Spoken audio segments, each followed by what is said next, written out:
আসসালামু আলাইকুম দর্শকবৃন্দ, আমার চ্যানেলে আপনাদেরকে স্বাগত। আজকে আমি আপনাদেরকে গ্যাসে কিভাবে বিটবিখানা পিঠা বানায়ে পোড়া পিঠার স্বাদ পাওয়া যায় সেটা দেখার জন্য।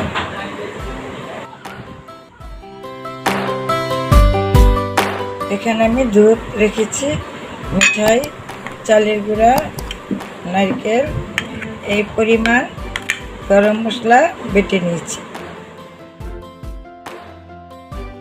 আমি চালের গুঁড়াগুলা দিয়ে দিচ্ছি, দুধ দিয়ে দিচ্ছি, লাগলে আরও দেব, পিঠে দিয়ে দিচ্ছি,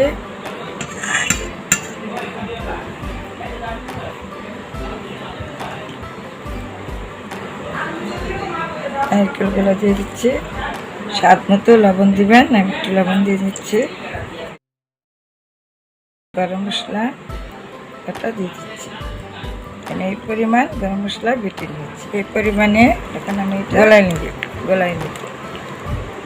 এখানে চিনি মিঠাই এটা আপনার স্বাদ মতো আপনি দেবেন, কেউ মিষ্টি কম খায়, কেউ বেশি খায়। লবণটা অনেকেই পছন্দ করে না, আমি দিয়েছি, আমার কাছে ভালো লাগে।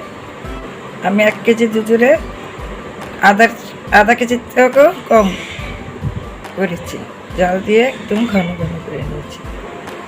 1 কেজি দুধ অর্ধেক কমে দিয়েছি। এখানে আমি একটা কাগজ গোল করে কেটে নিয়েছি, এটার মধ্যে তেল মেখে দিয়েছি, আপনি ঘিও দিতে পারেন।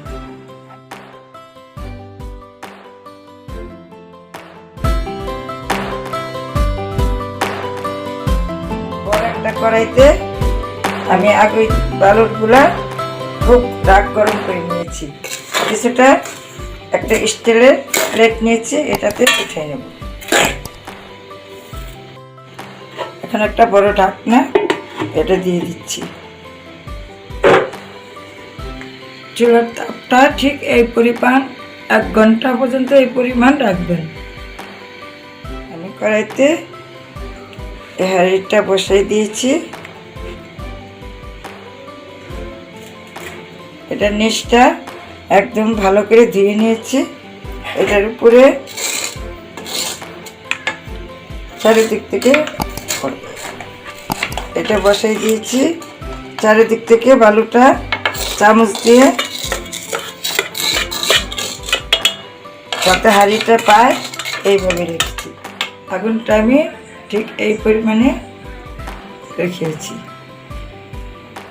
1 ঘন্টা 10 মিনিট আমি ঢাকনাটা উঠিয়ে দেখছি পিঠাটা পরিমাণে কেমন হয়েছে।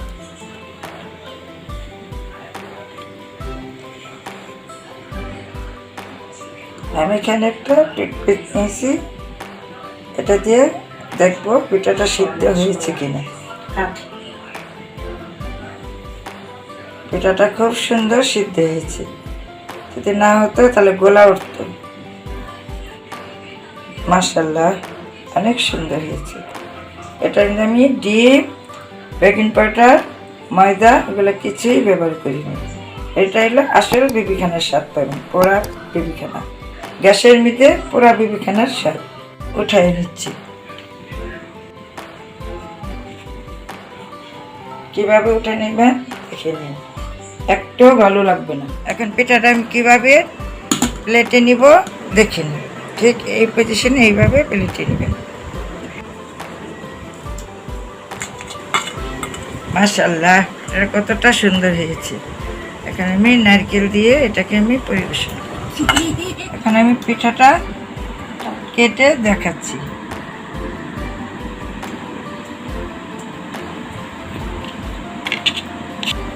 এখন পিঠাটা কতটা সুন্দর হয়েছে। এটা অনেকে বলে চালের গুঁড়া দিয়ে পিঠা করলে খুব শক্ত হয়ে যায়, না, এটা মিডিয়াম, একদম তুলতুলেও না, একদম শক্ত হবে না, এটা খেতে খুবই স্বাদ। কতটা সুন্দর হয়েছে, মাশাআল্লাহ। আপনারা সবসময় আমার চ্যানেলের পাশে থাকবে, নতুন নতুন ভিডিও পেতে আমাকে লাইক, কমেন্ট, সাবস্ক্রাইব